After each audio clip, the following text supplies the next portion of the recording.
Our first guest this morning is Gillian Barnett, who is the CEO of World Vision Ireland. You're very welcome, Gillian, and thank you for joining us. Hello, hi. Good morning. Sorry, Gillian, I'm not sure if you heard my introduction there, but we were just introducing you and welcoming you along and thanking you for joining us. So you're going to tell us about the first ever child sponsorship programme in the Solomon Islands, which World Vision Ireland has set up and are now launching.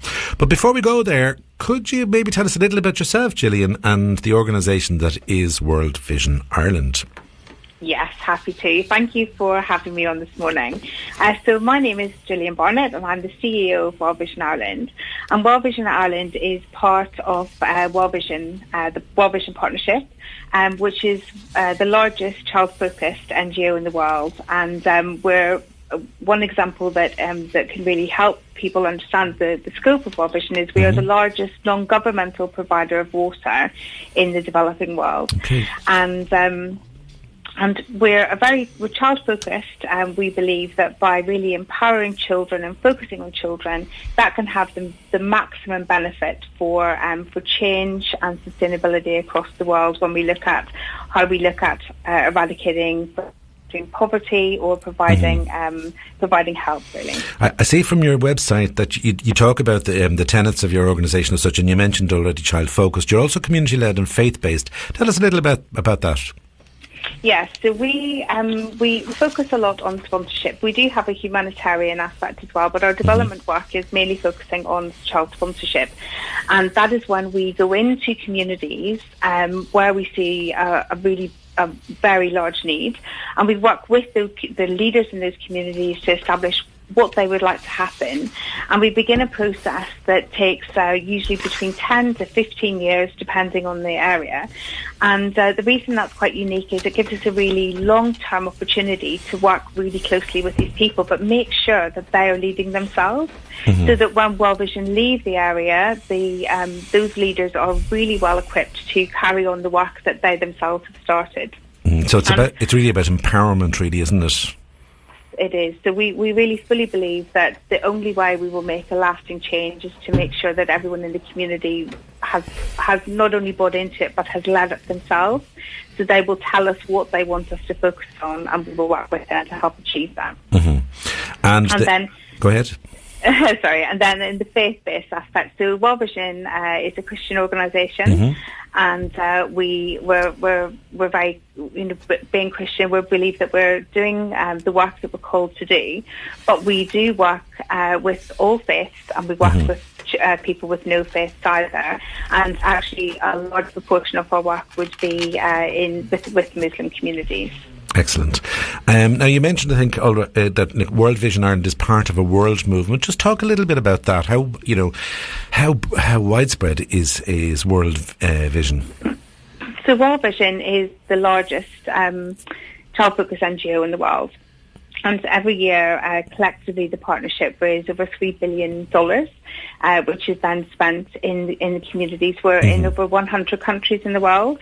And as I said before, we are the largest provider of water from a non-governmental position. And so that's really good. We are able to really use the size that we have to really create lasting change. That's really important. Okay, so let's talk a little bit about the Solomon Islands, where you're starting this new initiative. Can you tell the listeners a little bit about the Solomon Islands? Yeah, so the Solomon Islands is actually one of the most vulnerable countries in the world, and currently they're facing a large number of different challenges. Climate vulnerability, so there are rising sea levels, extreme weather, and there's a lot of coral reef degradation, and that all threatens food security and livelihoods. They're also in the middle of a child protection crisis. So in the last few years, 7 in 10 children experience physical or sexual violence, which is actually 7 in 10, which is actually 20% above the global average. And so there's a lot of work to be done with that. They're one of the poorest countries in the world, so we know that over half of the population lives on less than $3 US a day. And there's regular food insecurity, all year, but particularly seasonal. And really sadly, there's a large proportion of children who are suffering from malnutrition, and that is performing in both stunting and wasting. And it's preventable. There is enough food in the planet for every child, and it's really important that we make sure that that is not the case.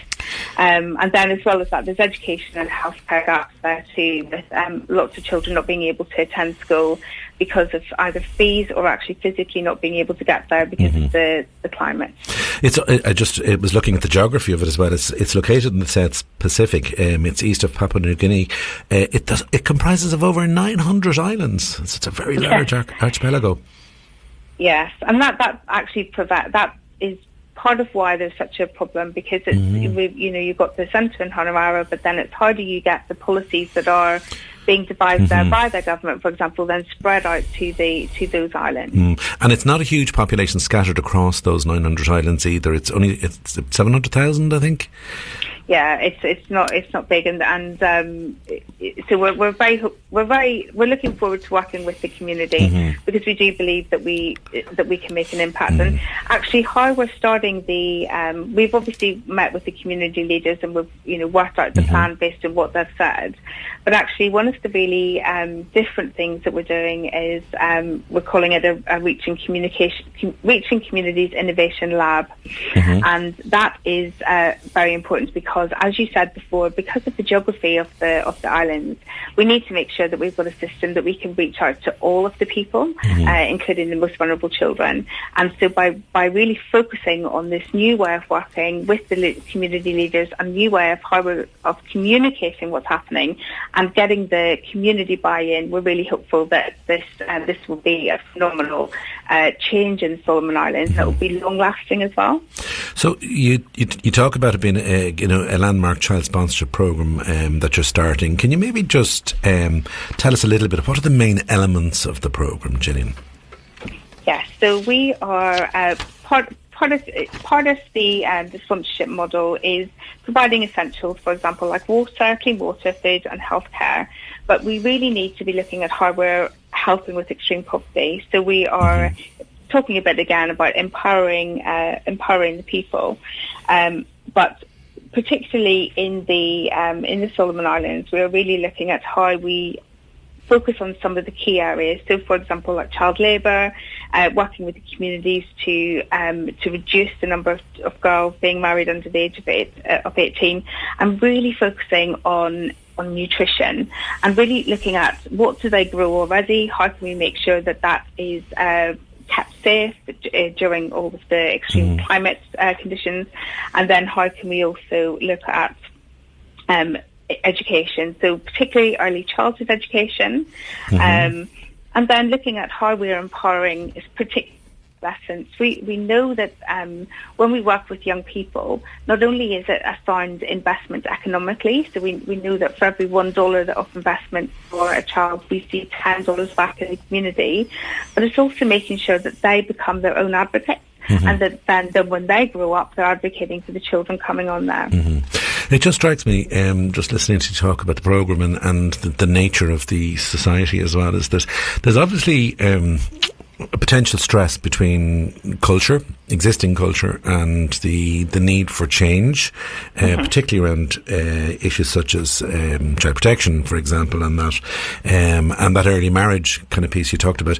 How challenging can that be in an environment like this, Gillian? Yeah, it can be very challenging because obviously the culture has built up over many years, and we're not expecting to sort of go into a community and immediately change the culture. But the reason that World Vision's models are so successful is because of how they're involved right from the start. So we are not going into communities and saying, that's wrong, that's wrong, that's wrong. We are speaking with the community elders and asking them where they're seeing the problems, and then often will identify that they want a better future for their children, and then we will work with them to establish what needs to change in order for that to happen. Things like the child protection it can be very ingrained in some communities, so it's really important that they understand what it is we're trying to change and why they want it to change. And because they've already bought into the change before anything is rolled out and implemented, we are very much then working alongside these communities as opposed to trying to say we're coming here to teach you things. Yeah, it's very much kind of I suppose that's why it's so important that you work so closely with communities, because it is about education, awareness, education, development, change. It's not, as you say, coming in and enforcing a new system or whatever. It's and that's a slow process in itself, and I think it refers back to the point you were making earlier on about that long-term commitment. It's not just a quick fix in and out. Absolutely. Yeah. Okay, so the programme will likely involve obviously governments and institutions, but Gillian, what are you asking of the individual Irish people today? What does the sponsorship fund what are you asking of our listeners today? So what we would really love is for people to come alongside us and actually sponsor one of the children who are now available for sponsorship. And really what we want is, so obviously there's a financial donation that's made every month, and that donation is combined with the other sponsors in that area, and then all of that money is sent to the community. So it doesn't go to an individual child or family, it goes to that individual community, so that for every one child that is sponsored, we know that another 4 children benefit from healthcare, water, vaccination programs being introduced, teaching and education being looked at. But what's really also important with sponsorship is that the people will sponsor one child, and that child only has one sponsor. And we really encourage that sponsor to send birthday cards and Christmas cards to their child and really build that relationship, because we know that from speaking to children who've been sponsored before in different areas, we know that relationship and the feeling that somebody somewhere else is thinking about them is so important to that child's esteem. Yeah, absolutely. So this is not a one-time ask. This is an ask for a commitment to sponsor a child, I understand, for over a decade. So this is a really important thing that people need to focus on as well. It's not a quick fix. How does the sponsorship work? How do people then kind of, sign up to this? So the easiest way is to go on our website, which is www.worldvision.ie, and have a look, and you will be able to see a large number of the children who are available, who've signed up for sponsorship. And how a child becomes available for sponsorship is that they and the parents have decided that this is something they would really like, and then we ask people to go on and have a look and see. So, for example, even before I joined World Vision, I became a child sponsor, and I wanted my child, who was 7 at the time, to have a girl. She's a girl. She's my daughter. To have a girl who's the same age as her, so that actually when we're sending birthday cards, they come from my daughter. So we're just asking people to go online and the child sponsor, and then we will send all the information that you need then to create that really meaningful relationship. And Gillian, is there an amount that's expected per child? Yeah, so the ask that we have is €25 per month. A month. So it's a sizable request. We do realise that. What we know from people who sponsored in the past is it's also transformational for the sponsor, and it's really great for them to be able to have the opportunity of learning about that culture and also knowing the impact that they're making to that really individual child and to their community. And can I ask, how many children in total are you looking to sponsor in the Solomon Islands? So this year we have a total number of 400 children who we are looking to sponsor this year, and then as the programme grows and develops, we will bring more children onto our books. What we don't want to do is have a large number. We know that there are lots and lots of children who need to be sponsored in the Solomon Islands, but when we tell that, we want to really make sure that we can get them that sponsor. So we're quite good at the beginning. So remind us again, if our listeners want to find out more about the programme or indeed interested and inspired to get involved, how do they go about that? So they go online, worldvision.ie, and they select to sponsor a child. Okay, so and then all of the information that they will need and all of the children who are available for sponsorship, they can see that online. Okay, listeners, so here's the call. If you're interested in transforming the life of a child that is in poverty and facing an extremely challenging future because of all the changes that are happening economically and climate-wise, please reach out and consider getting involved in this really wonderful initiative. Actually, I have to say, Gillian, it really is. Thank you. Gillian, thank you so much for joining us this morning and telling us about World Vision Ireland and this amazing opportunity to make a real difference in the life of a child and also indeed in the family and community of that child too. Thank you so much for having me. I really appreciate it. Thank you, Gillian. Thank you. All right, take care. Bye. Bye-bye.